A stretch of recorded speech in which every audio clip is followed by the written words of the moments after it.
Caso criminal. Era la 1 de la madrugada de una noche clara de primavera, cuando el Departamento de Bomberos del Condado de Cayuga, en Nueva York, recibió una llamada de emergencia. Una granja ardía en llamas. Todo el frente de la casa estaba en llamas. Los bomberos y la familia estaban allí. Todos nos preguntábamos, ¿cómo pudo suceder? ¿Qué fue lo que pasó? ¿Y dónde estaba Sabina? Era la gran pregunta. ¿Dónde estaba? No estaba allí. La trabajadora social Sabina Kulakowski vivía en esa casa, pero no estaba adentro. Al día siguiente, la escena que se encontró fue espeluznante. Algo me llamó la atención. Al principio pensé que era un venado o algo así. Era de color beige. Era el cuerpo de Sabina, desnudo y horriblemente golpeado, a pocos metros de la casa. Miré hacia allí y tuve que avanzar un poco. Y entonces me di cuenta de que era ella, de que era un cuerpo. La noticia de lo sucedido llegó a los familiares y amigos de Sabina. Al día siguiente estaba en el trabajo y Mike Mancini, el supervisor de servicios sociales, me llamó por teléfono y me dijo: tengo malas noticias. Una de sus amigas, Sabina, fue asesinada. Por supuesto, me quedé sin palabras, le hice un par de preguntas y luego empecé a pensar. Fue un crimen brutal y desconcertante, y nadie podía imaginar por qué había sucedido. Ella era simpática, alegre, amistosa. Solo tengo elogios. Todos la amaban. ¿Quién podría querer matarla? No tenía enemigos. ¿Quién lastimaría a alguien así? ¿Quién querría lastimarla? No entendía por qué. Era una persona muy dulce. Siempre daba todo por los demás. Era estupenda. Cuando se mudó a la granja, bueno, antes de mudarse también, pero después de que se mudó a la granja, hizo reuniones familiares. Era un anfitrión excelente y siempre trataba de que todos estuvieran contentos. Se enorgullecía de sus platos polacos. Tenía herencia polaca y era excelente en la cocina. Era un verdadero placer estar con ella. Los investigadores descubrieron de inmediato que Sabina había roto recientemente con su novio, Ron Bench, pero que habían quedado en buenos términos. Ron incluso le permitió quedarse en la casa de campo que compartían, que era propiedad de la familia Bench. Sin dudas, no había ninguna razón que explicara la crueldad del ataque. Fue un crimen horrible. Esa pobre mujer estaba golpeada y llena de hematomas. Fue algo horrible. En la pequeña comunidad agrícola de Aurelius, Nueva York, la noticia del asesinato conmocionó a todos. Estábamos impactados y estábamos enojados. Esto sucedió en las afueras, en la zona agrícola. Algo totalmente inesperado. No ocurren cosas así en nuestra zona. Fue algo realmente impactante. Para la policía y el departamento de bomberos locales, la escena del crimen era abrumadora. Nos dimos cuenta de que necesitábamos ayuda. Éramos una organización pequeña y la escena era... Teníamos un cuerpo totalmente desnudo, cubierto de sangre. Los oficiales lograron determinar que el fuego se había desencadenado intencionalmente. Se encontraron rastros de gasolina cerca de la entrada. Parecía un esfuerzo por ocultar un crimen en el interior de la casa, pero curiosamente, el cuerpo de Sabina apareció afuera. Entonces, el detective Cowecker descubrió algo que parecía ser importante. Descubrimos marcas de dientes en el cuerpo. No sabía exactamente qué había pasado en esa casa, pero Sabina tenía marcas de mordidas en el cuerpo. Y me pareció que tal vez había sido una especie de acto sexual perverso. Cerca del cuerpo de Sabina encontraron más pruebas. Una camiseta roja y la huella de una bota aproximadamente talla 46. Probablemente salió de la casa usando solo una camiseta. O tal vez tomó la camiseta para cubrirse con ella. No había ninguna otra prueba entre la casa y la calle más que esa camiseta. Y había algunas señales de que allí había sido asesinada y apuñalada muchas veces hasta que murió. La autopsia reveló más detalles. Sabina tenía numerosas mordidas y además había sido golpeada, estrangulada y apuñalada. Fue un crimen de violencia extrema, un crimen pasional. Y con el avance de la investigación, los detectives encontraron rápidamente a un posible sospechoso.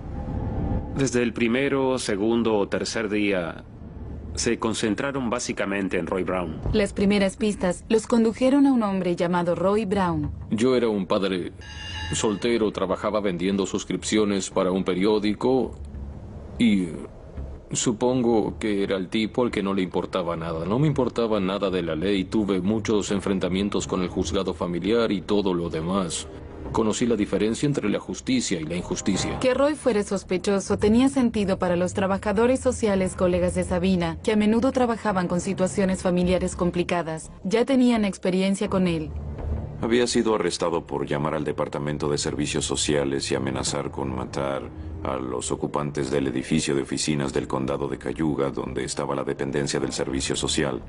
Antes de esa llamada, se habían llevado a la hija de su casa. Había sido declarado incompetente por varios motivos y no querían que ella viviera en esa casa. Roy me llamó y me dijo, alguien saldrá herido si no me devuelven a mi hija. La amenaza, nunca la olvidaré, fue: dejen de molestar a mi familia. ¿Quieren que vaya a visitarlos armado con una ametralladora?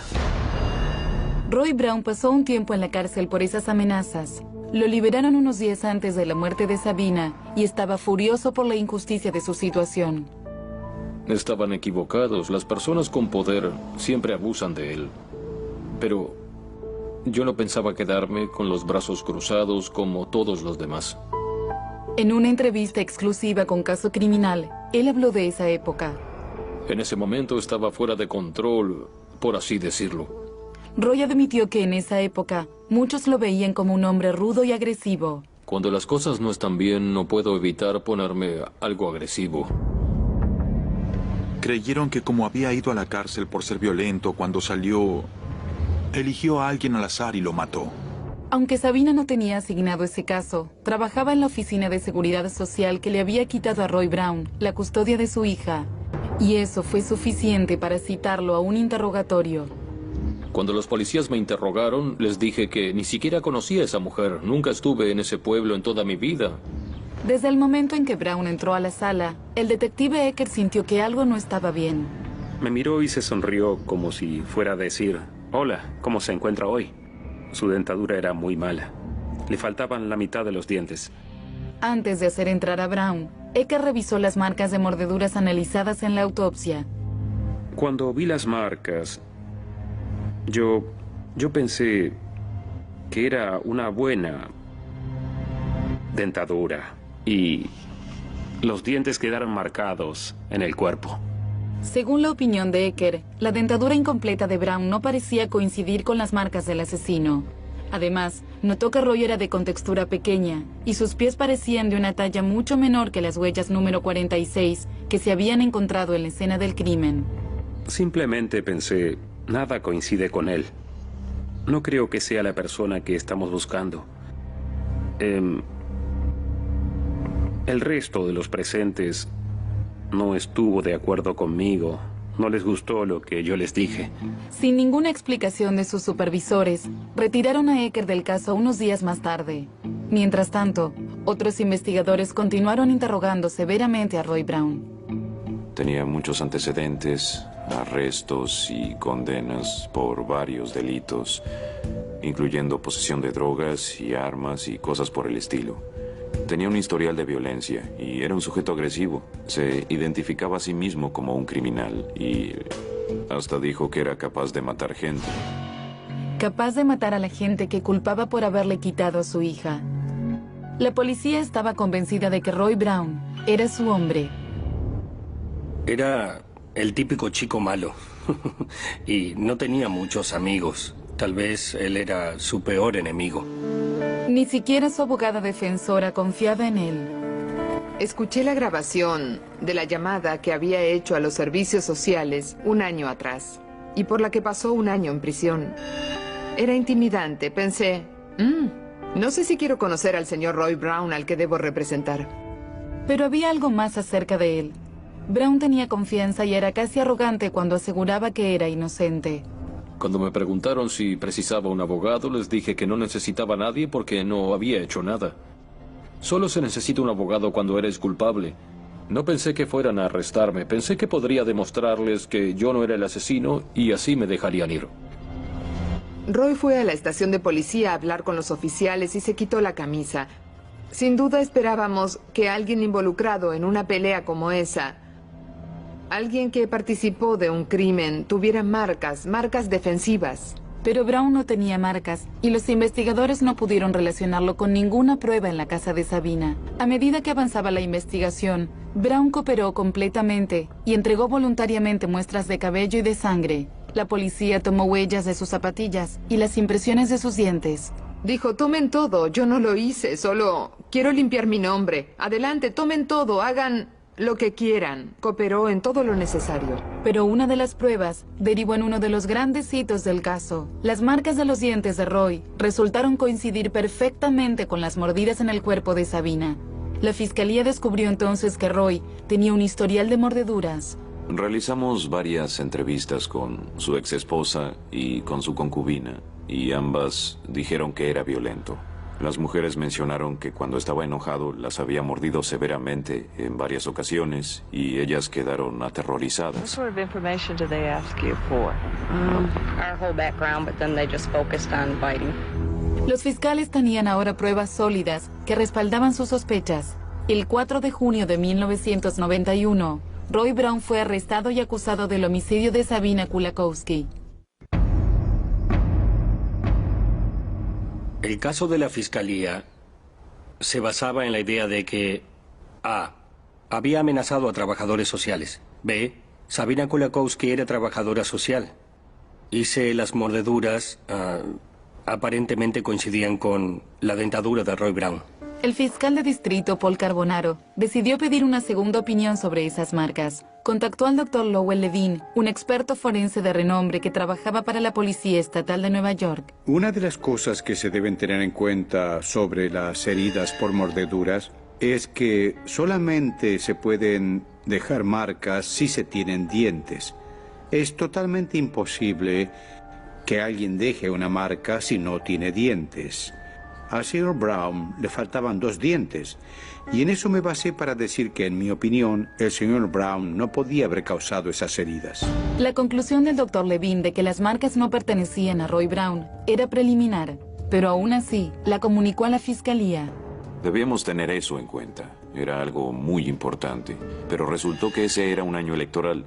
Y un par de semanas después del crimen, eligieron a un nuevo fiscal de distrito, un abogado que no estaba relacionado con nuestra oficina, un tal James Vargason. Vargason apareció en televisión una vez y dijo, si me eligen condenaré a Roy Brown. Y el reportero preguntó, ¿ya vio el expediente? Y él respondió, no, pero estoy dispuesto a hacerlo. Ni siquiera había visto el expediente del caso, pero igual prometió condenarme.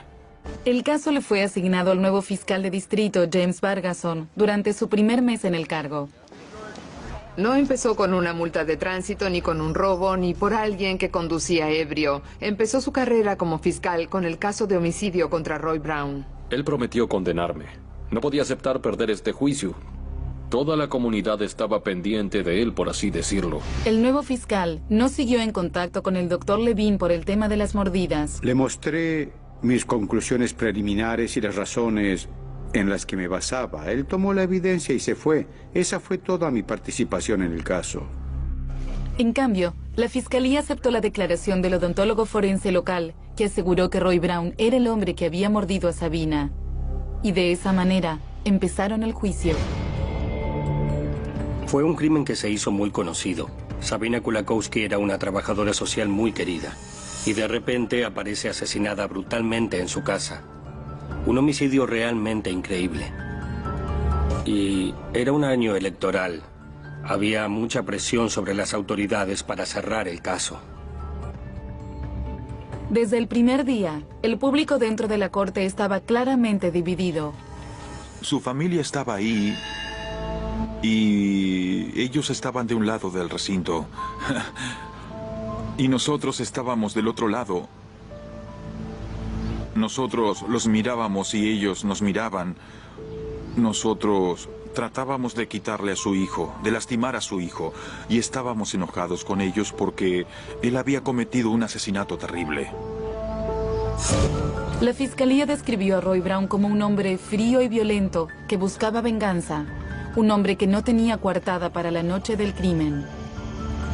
La coartada no era buena. Era muy sospechosa. Dijo que estaba ebrio, lo que resultó ser cierto, y que cuando se enojaba con las mujeres, las mordía. 2 más 2. Todo parecía coincidir, y los fiscales consideraron que las pruebas de las mordidas, ese primer informe del odontólogo local, completarían la ecuación. Luego dio su testimonio el experto Dr. Mawson. Presentó superposiciones de las marcas de mordidas y se las entregó a los miembros del jurado para demostrarles que las mordidas coincidían con las muestras de Roy Brown. Cuando superpusieron las muestras de las marcas, ambas parecían coincidir. Luego, la fiscalía presentó otro testigo, un hombre que había estado en prisión con Roy. El hombre se llamaba Gordon Wiggins y aseguraba que había estado un tiempo en la cárcel con Roy. Declaró que Roy lo había llamado y que supuestamente había confesado el crimen. Dijo, lo llamé por teléfono desde la cárcel y él me confesó su crimen. Era un criminal buscado hasta el día anterior. Luego se convirtió en el testigo clave del juicio. Finalmente quedó libre. Tenía cargos por delitos graves, él y sus amigos. Y logró librarse de ellos inventando toda esta historia. Durante el testimonio, Roy permaneció en silencio, pero no disimuló su enojo. Todo eso era una farsa. Tenían todo planeado y también organizado. Se veía culpable. Era un hombre de aspecto desalineado. Tenía antecedentes de alcoholismo. Era parecido a... Su abogada no lo llamó a declarar, pero él igual se paró y dijo, no lo conocía, todo es un error, pero ni siquiera se defendió a sí mismo. Apenas unos días antes del juicio, los abogados defensores se enteraron de que la fiscalía había descartado al Dr. Levine como testigo después de que él determinara que las marcas de las mordidas no pertenecían a Roy. Eso parecía ser una debilidad en el caso de la fiscalía y una oportunidad única para ellos. La defensa buscó entonces a su propio experto dental, alguien con una reputación inigualable. Ese testigo era uno de los expertos más reconocidos del país, el Dr. Campbell. Él asesoraba al FBI en ese tipo de casos y declaró que no había forma de que las marcas pudieran coincidir porque, sinceramente, a Roy Brown le faltaban 2 dientes. Con ese testimonio tan contundente, las cosas empezaron a cambiar para el acusado. Me faltan 4 dientes superiores. Si yo mordiera a alguien, tendría las marcas de un conejo. La defensa sintió que había desbaratado la única pieza de evidencia que conectaba a Roy con el crimen, y se sintieron optimistas sobre sus posibilidades. Nunca pensamos que las cosas se pondrían difíciles para Roy. No tenían un testigo clave, solo tenían testigos sin importancia y un informante convicto. Según el detective que había comenzado la investigación, el juicio confirmaba sus primeras conjeturas sobre la evidencia. Mi opinión era que ningún juez del mundo ningún juez del condado iba a condenar a ese hombre. Él saldría en libertad. Mostrándose confiados, Roy Brown y su madre hicieron planes para celebrar su absolución.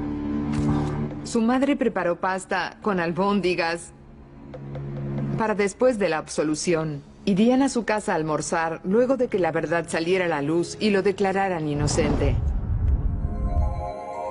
Pero Roy nunca llegaría a celebrar el triunfo con su madre. El jurado anunció su veredicto: culpable. El jurado volvió y lo declaró culpable. Me quedé muy desconcertado. Pensé que me había vuelto loco. Estábamos muy contentos.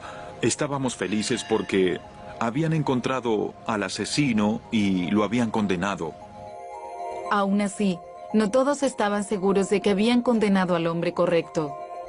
No podía creerlo. Francamente, yo como reportero entiendo que el sistema judicial funciona así. Yo trabajo en eso y está bien, pero en el fondo de mi mente y de mi corazón pensé que un hombre inocente iría a prisión. El veredicto logró alterar a sus defensores, pero Roy Brown se siguió mostrando desafiante. Roy dijo, soy inocente, no lo hice, e inmediatamente volvió a repetir, soy inocente, yo no lo hice, es un error, es un terrible error. Cuando el presidente del jurado anunció el veredicto de culpable, Roy quedó en shock. De 25 años a perpetua. Era 25 años a pena de muerte para mí porque no aceptaría salir bajo palabra por algo que no hice. Le molestó mucho que la gente creyera que él había cometido ese horrible crimen. Quería limpiar su nombre.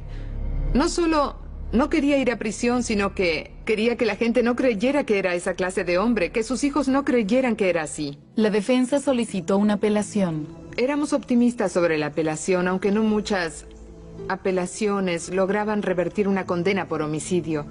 Fuimos a la corte y confirmaron el veredicto. Una de las llamadas más difíciles que tuve que hacer en mi vida fue para decirle a Roy lo que había sucedido, que habían confirmado su condena. Perdió en la corte otra vez. Su suerte parecía sellada.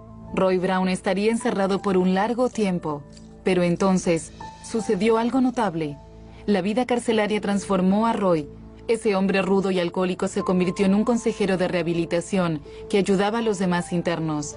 También se volvió un hombre profundamente religioso. Encontró a Dios mientras estaba en prisión y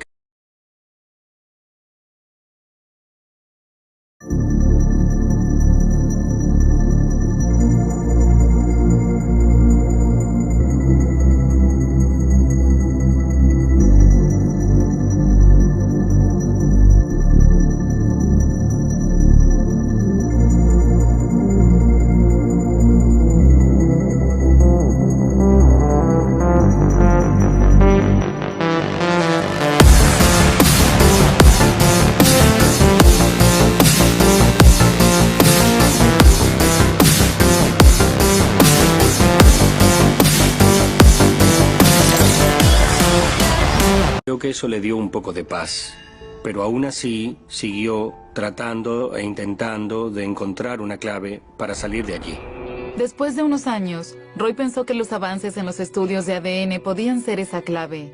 Hizo varios intentos para que analizaran las muestras de saliva que había en el cuerpo de Sabina y en la camiseta que encontraron en la escena del crimen.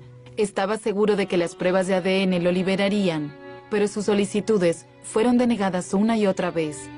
Pasaron 6 o 7 años antes de que sintiéramos que estábamos frente a un bloqueo legal y que no podíamos hacer nada. Le dije, Roy, ya no sé qué hacer. Su condena y los rechazos de la corte pospusieron definitivamente la celebración que Roy había organizado con su madre. Ella murió mientras su hijo seguía tras las rejas. Fue el momento más doloroso de Roy. Me llevaron al velatorio atado con 15 kilos de cadenas. Cuando volví me dijeron que era un privilegio. No creo que eso fuera ninguna clase de privilegio. Después de la muerte de su madre, Roy tomó las riendas de la dirección de su caso. Pasó muchas horas en la biblioteca de la prisión tratando de encontrar algo, cualquier cosa que pudiera exonerarlo. Yo no hice nada malo. Voy a morir aquí. Pero lucharé cada día que me quede de vida para probar que soy inocente. Entonces, Roy recibió una noticia que le dio a sus esfuerzos un nuevo sentido de urgencia. Tenía una enfermedad hepática y por eso él estaba amarillento y demacrado. Había perdido una cantidad terrible de peso, agonizaba, y era muy poco probable que llegara a vivir lo suficiente para salir de la cárcel. Pero él siguió adelante. Cuando parecía ya no tener esperanzas, las cosas empeoraron. Otro incendio trágico destruyó todos los documentos que Roy había recolectado durante esos años. La casa de mi madre se incendió. Todos los papeles estaban ahí. Perdí todos mis escritos. Roy llenó un acta de información para libertad y solicitó copias nuevas de su archivo para reemplazar los documentos perdidos en el incendio. La persona a cargo de la solicitud era Coe Wecker, el mismo detective que siempre creyó que Roy era un hombre inocente. A Coe solo le faltaban 2 semanas para su retiro. No me importaba nada. Y no me preocupó saber si el fiscal aprobaba la solicitud o no. Simplemente le dije a la encargada del registro, hazle al señor Brown una copia de cada documento de su carpeta y envíale las copias. Ella empezó a quejarse, diciendo, eso requerirá dinero. Es un trámite costoso, pero no le hice caso. Y le ordené que solo le enviara al señor Brown las copias. Brown recibió todos los documentos que pidió y muchos más. Había varias hojas que nunca había visto. Recibí una lista de los que habían declarado en el caso. Cuando la miré pensé, bueno, hay muchas a nombre de Bench. Nunca había escuchado ese nombre y tampoco el de las personas que figuraban ahí. El hermano de Barry Bench había salido con Sabina Kulakowski. Su familia era propietaria de la granja donde Sabina murió y Barry vivía cerca con su novia Tamara. La noche del crimen, Barry y Tamara tuvieron una pelea. Tuvimos una relación muy inestable durante los 13 años que estuvimos juntos. Había mucha violencia doméstica y abusos. Después de pelear con su novia Tamara, Barry Bench fue a beber a una cantina cercana. Más tarde, la pareja se reconcilió y Barry volvió a casa.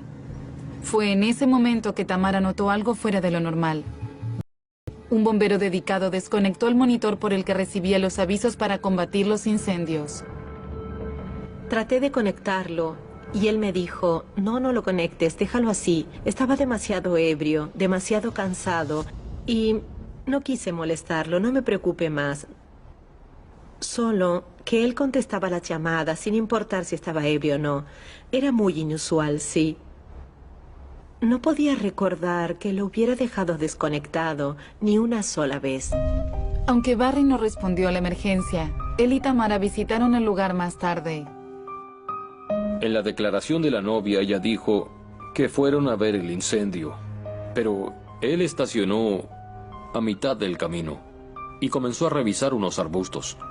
Me dijo algo como, yo iré por este lado del camino y tú ve por el otro lado y mira en la zanja a ver si encuentras algo fuera del lugar.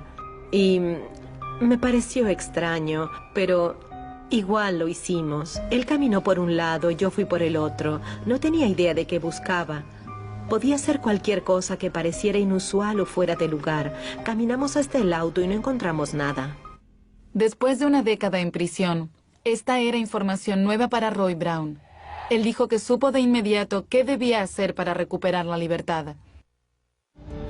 Roy estaba convencido de que tenía al asesino de Sabina. Unos pocos días antes de la Navidad de 2003, le envió a Barry Bench una carta acusatoria. Roy nos leyó una copia. Diría que hay una oportunidad en 1.000.000 de que esté equivocado. Créeme, sé lo que se siente ser acusado en falso. Él dijo que la justicia que tanto buscaba estaba cada vez más cerca, gracias a los análisis de ADN. Los testigos pueden engañar a los jueces y los jurados pueden equivocarse. Pero en lo que se refiere a pruebas de ADN no hay equivocaciones. El ADN es creación de Dios, y Dios no comete errores. Aún si debo permanecer en prisión, al menos el mundo sabrá que soy inocente y que tú eres el culpable. Y terminó su carta con una oración siniestra. Rezo no solo para que confieses el asesinato de Sabina Kulakowski, rezo para que confieses todos tus pecados y que aceptes a Jesucristo. Mañana es Navidad, y mi regalo es que gracias a mis palabras alguna vez te encuentren culpable. Ten una feliz Navidad, pero no sueñes con un feliz Año Nuevo. Busca a Dios y trata de encontrarlo mientras Dios te busca y te encuentra a ti.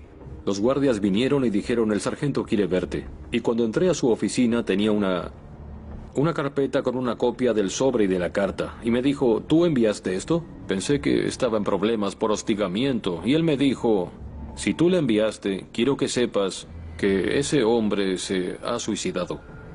Unos días después de recibir la carta de Roy, Barry Bench se sentó sobre las vías del ferrocarril. Fue atropellado por un tren de pasajeros.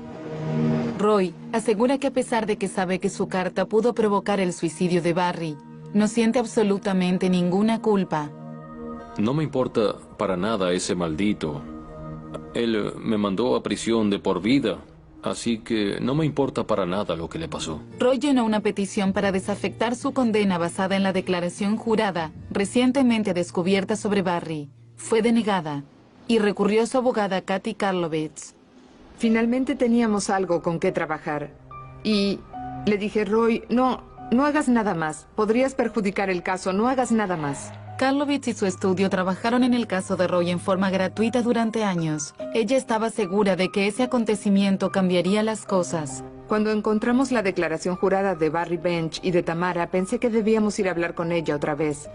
Tenía que haber otros informes policiales. En ese momento hablé con Tamara y ella dijo, la policía nunca regresó.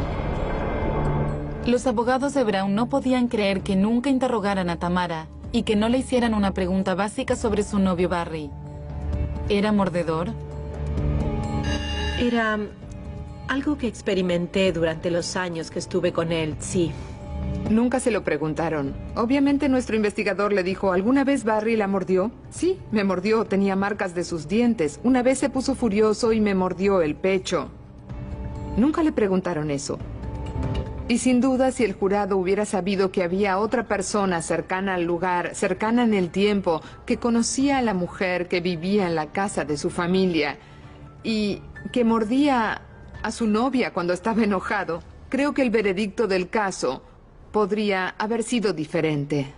Karlovitz contactó al Proyecto Inocencia, una organización nacional dedicada a ayudar a los presidiarios que se consideran sentenciados erróneamente.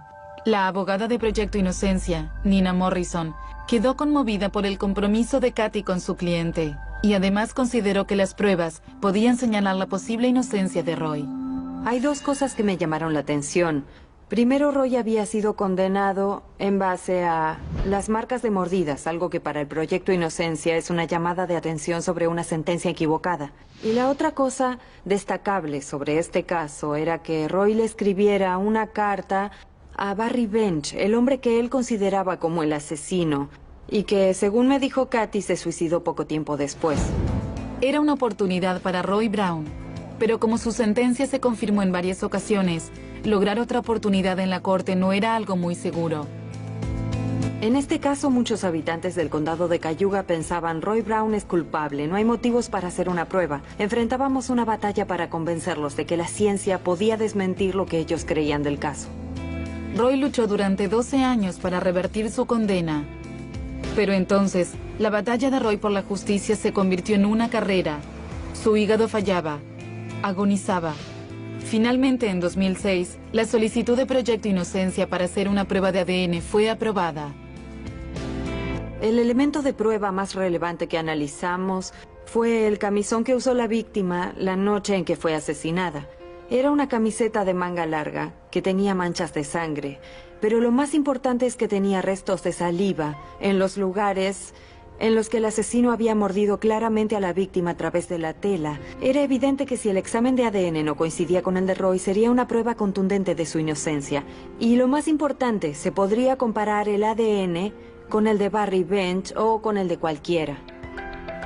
Roy, que se sentía traicionado por el sistema legal, puso todas sus esperanzas en la ciencia. Después de una agónica espera de 7 meses, llegaron los resultados de la camiseta. Se identificaron 2 ADN pertenecientes a una mujer y a un hombre. El ADN de mujer correspondía a Sabina Kulakowski. El ADN masculino no era de Roy Brown. Pero eso no era suficiente para probar su inocencia. Era solo el primer paso. El siguiente paso fue ver si podíamos determinar de quién era. Si un examen posterior demostraba que el ADN pertenecía a un individuo anónimo, probablemente no descartaría a Roy como el asesino de Sabina. Para limpiar su nombre, Roy necesitaba que el ADN fuera de Barry Bench. Sus abogados se contactaron con su exnovia, Tamara. En ese momento me informaron que tenían otro sospechoso, que algunas cosas habían salido a la luz y que había un sospechoso nuevo. Y en cuanto lo escuché se me erizó el pelo.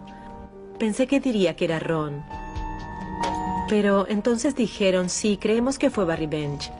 Y me tomaron totalmente por sorpresa. Hasta ese momento yo no sabía nada sobre la carta, ni sobre lo que Roy escribió. Así que yo no sabía qué pensar. Nunca creí que él fuera la clase de persona que pudiera matar. Tamara y Barry Bench tenían una hija. La abogada de Roy le explicó la situación. Ella dijo, quiero saber la verdad. Si mi padre estuvo involucrado en este asesinato, yo no tengo nada que ocultar y él tampoco. Si puedo ser útil de alguna forma, por favor díganmelo. De hecho me preguntó, ¿puedo darles mi ADN para ayudar a resolver el caso? El escenario estaba listo de una vez por todas. un hombre moribundo tenía la última oportunidad de probar su inocencia. Los resultados de las pruebas de ADN entregado voluntariamente por su hija coincidían con los de Barry. Roy Brown estaba seguro de que esa noticia lo dejaría en libertad, pero estaba equivocado. Finalmente fuimos a la corte y probamos que no era mi ADN. Era su ADN en un 99.9%, pero el juez dijo: eso no prueba que Barry Bench sea el asesino, eso prueba que su padre, quien quiera que sea, podría serlo. Eso era un insulto para la madre, ¿entienden lo que digo? Insinuaba que ella era una cualquiera. Quien quiera que sea su padre, ¿podría ser el asesino? Aún así me enviaron de nuevo a prisión. Si no era su hija, entonces era hija de otro hombre que resultaría ser el verdadero asesino, alguien no conectado con el caso, que no se suicidó y que no estuvo desaparecido durante 1 hora y media en el momento en que mataron a Sabina Kulakowski. No tenía sentido. I did the prosecutor's job, I did the sheriff's job, you know, and now they want me to prove who did it. I'm innocent. Cuando el juez permitió que se hicieran las pruebas de ADN, pensó que demostraría que yo era el asesino, y estaba terriblemente enojado de que no fuera así. Lo que yo siento es que, aunque me enviaron de nuevo a prisión, demostré que yo era inocente. Demostré que él la había matado. Y me enviaron de nuevo a prisión porque estaban furiosos, porque demostré mi inocencia aunque no les gustara. Le dije al juez que nunca podría quitarme eso. Y el juez se puso bastante furioso. Así que decidió nuevamente enviarme a la prisión. Había una sola forma de ubicar definitivamente a Barry Bench en la escena del crimen. El abogado de distrito ordenó una nueva prueba de ADN directamente del cuerpo de Barry Bench. Exhumaron el cuerpo y compararon las muestras de saliva encontradas en la camiseta y en las marcas en el cuerpo de Sabina con el ADN de Barry Bench. Y coincidieron a la perfección. The evidence strongly points to someone else. Roy, how do you feel? You're a free man. Después de un recorrido extremadamente agotador, Roy Brown fue finalmente liberado. Su condena por homicidio fue revocada el 23 de enero de 2006. 15 años después de que lo condenaran por homicidio, la noticia impactó a los amigos de Sabina. ¿Qué quieren decir con que es inocente? Él es el hombre que había asesinado a nuestra amiga. Entonces, ¿quién mató a nuestra amiga? Estábamos desconcertados. El sistema le falló a Sabina Kulakowski y también le falló a Roy Brown. Fue el peor caso de prejuicio que vi en mi vida. Ellos se ensañaron con Roy Brown y realmente no se pudo hacer nada. Fue como una cacería de brujas. Teníamos un hombre que creíamos culpable y fuimos tras él. Toda la comunidad fue tras él. Queríamos un culpable. Y creo que eso nos cegó a todos. Sufrió una pesadilla que la mayoría no puede imaginar, pero tuvo suerte de que quedaran pruebas de ADN para demostrar su inocencia y de que el encargado de archivo le enviara esos documentos, algo que se suponía que no debía hacer. Eso le dio la pista para descubrir quién cometió el asesinato que lo envió a prisión. Roy vivió lo suficiente para probar su inocencia, pero cuando se retiró del juzgado, apenas podía mantenerse en pie. Cuando salí de la cárcel el 23 de enero de 2007, fui de la cárcel a la corte y de la corte fui al hospital. Los doctores me dijeron que no podían hacer nada, que no tenían un hígado para mí. Me dieron 3 días de vida. Fue un momento triste pero alegre. Roy había luchado durante 15 años para recuperar su libertad y solo tenía un par de días para disfrutarla. Y entonces decidió disfrutar el poco tiempo que le quedaba en un refugio en el bosque. Llegué al lugar y recibí una llamada telefónica. Me dijeron: reprogramamos su cirugía, necesitamos verlo hoy. No podía creerlo, así que le pasé el teléfono a mi sobrina. Encontraron un donante. Roy ingresó de urgencia en el hospital y recibió un trasplante de hígado. Fue todo un éxito. Y aquí estoy. Gracias a Dios por las pruebas de ADN y gracias a Dios por los trasplantes de hígado y por la ciencia moderna. Roy recuperó lentamente su salud y actualmente se esfuerza por construir una nueva vida para él y para su prometida, Reina. Aunque se encontró el ADN de Barry Bench en la escena, el asesinato de Sabina Kulakowski sigue sin resolverse. La investigación sigue abierta. La policía nunca estableció el motivo del crimen. Creo que es evidente que tenía algún problema y aún me cuesta creer que haya podido ser tan brutal con alguien. Viví con esa persona unos 7 años después del asesinato y me resulta increíble pensar que viví tantos años con alguien que no conocía. Probablemente todos los habitantes del condado y del estado que siguieron este caso creen que Barry Bench lo hizo. Y yo creo que lo hizo, pero aún debemos probarlo. No podemos decir, Barry Bench lo hizo y ya. No es así como funciona el sistema. Él asesinó a esa mujer y nadie puede decir lo contrario porque está en los hechos. Y a pesar de lo que diga la justicia, que el caso sigue abierto, no significa nada para mí. Yo digo que está cerrado. Él la asesinó. Roy Brown demandó al estado de Nueva York por arresto ilegal. El 9 de diciembre de 2008, recibió una compensación de $2,5 millones por los daños. Brown left this court of claims courtroom today, again vindicated. Well, it's some sort of justice, you know. It doesn't correct things, doesn't make things right. You know, I can still feel the weight of them chains, but they're not that heavy anymore. Me arrebataron la mayor parte de mi vida, así que no les regalaré ni un minuto ni perderé tiempo con ellos. Sería desperdiciar el día, un desperdicio de tiempo. Creo que lo tengo bloqueado y trato de hacerlo lo mejor posible. Los vencí con sus propias leyes. Les gané con sus propias reglas. Creo que las autoridades subestimaron a Roy Brown, subestimaron su inteligencia y subestimaron su perseverancia. Roy Brown no solo consiguió su libertad gracias a las pruebas de ADN, también resolvió el asesinato de Sabina Kulakowski desde la prisión. Increíble. Actualmente, Roy canta y toca la guitarra en una banda llamada Pony, un anagrama de prisioneros de Nueva York, y piensa a menudo en Sabina Kulakowski. Ella se merece más justicia que nadie. Sabina Kulakowski estuvo muerta todos esos años, con un asesino caminando libre. Roy asegura que pasa cada día tratando de olvidar los 16 años de encierro. Cuando sales de prisión dejas algo atrás y te llevas algo contigo. Yo sigo adelante. Trato de olvidar el pasado aunque no pueda cambiarlo. Desde su liberación, Roy Brown es un declarado defensor de la reforma judicial. Da charlas sobre su propia condena injusta e intenta ayudar a otros hombres que conoció en prisión, quienes consideran que tienen condenas equivocadas. Doblado al español en Civisa Media.